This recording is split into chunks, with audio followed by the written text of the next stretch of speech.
Aristote a dit un jour que tu es ce que tu as fait à maintes reprises. Et de même, Kobe Bryant, qui est une légende du basketball, il a une fois expliqué que le fait qu'il soit très à l'aise sur un terrain de basketball, le fait qu'il soit très à l'aise dans ses shoots ou le fait qu'il soit hyper précis et qu'il se pose pas 10 000 questions, c'est juste parce qu'il a répété ses mouvements des milliers et des milliers de fois. Et il a entre guillemets précisé que cela fait partie de ses stratégies pour devenir excellent. Et il a précisé de vive voix que son excellence est en grande partie due à son éthique de travail.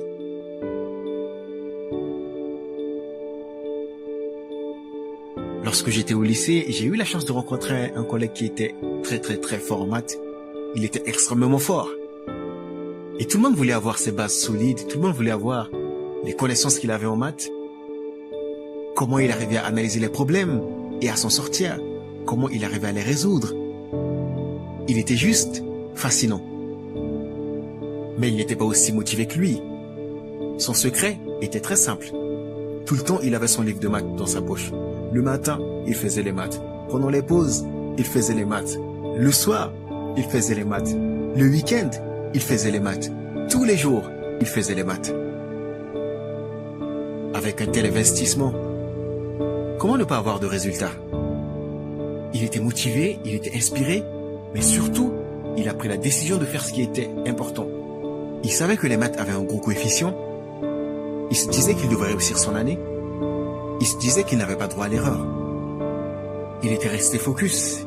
Et c'est pareil pour la majorité de tous les étudiants que j'ai rencontrés dans mes études qui réussissent farouchement.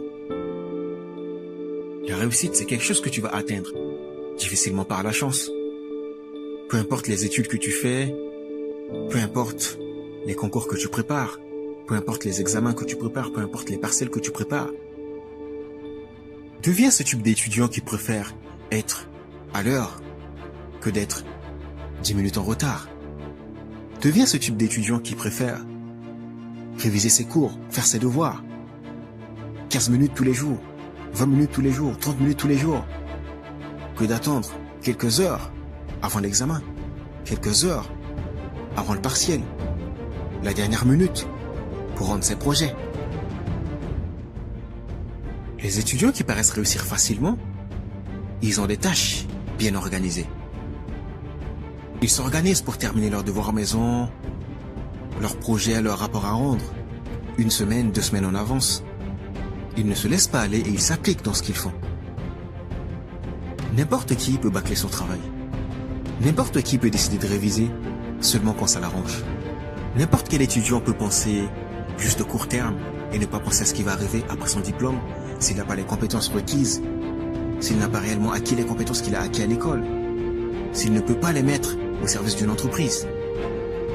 Si tu veux vraiment augmenter tes chances pour réussir tes études, si tu veux vraiment réussir tes concours pour entrer à l'école d'infirmerie, tes concours pour l'école de vétérinaire, tes concours de médecine, tes concours pour entrer à l'école d'ingénieur, tes concours pour faire l'armée, prends tout ce que tu veux. Investis-toi totalement dans ton apprentissage.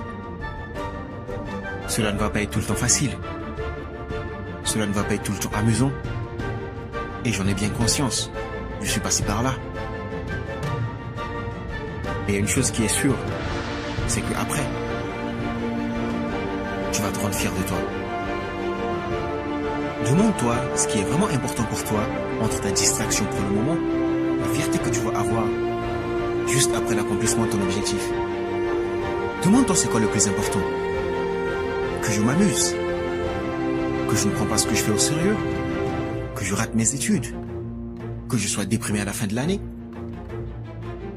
Il y a un moment de cela, Karim Benzema était interviewé sur les performances de Cristiano Ronaldo, sur ses entraînements, et il s'avérait que Cristiano Ronaldo, c'est l'un des rares joueurs qui était présent à l'entraînement, avant l'entraînement, pendant l'entraînement et après l'entraînement.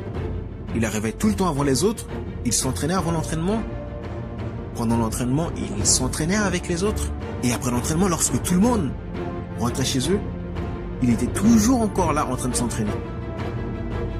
Sans compter les séances d'entraînement qu'il faisait chez lui, sans compter les séances d'entraînement qu'il faisait le week-end. C'est ces petits détails qui ont fait de Ronaldo un grand champion. C'est ces petits détails qui ont permis à Ronaldo d'avoir ses ballons d'or. Et il a tout compris, Ronaldo. Un super-héros ne se contente pas que de ses pouvoirs. Mais il se prépare également, il s'entraîne également, il est également stratège. Il élabore des plans, il élabore des stratégies. Et c'est tous ces petits éléments qui fait que le super-héros réussit toujours sa mission. C'est tous ces petits éléments qui fait que le super-héros atteint toujours son objectif. Alors deviens ce super-héros.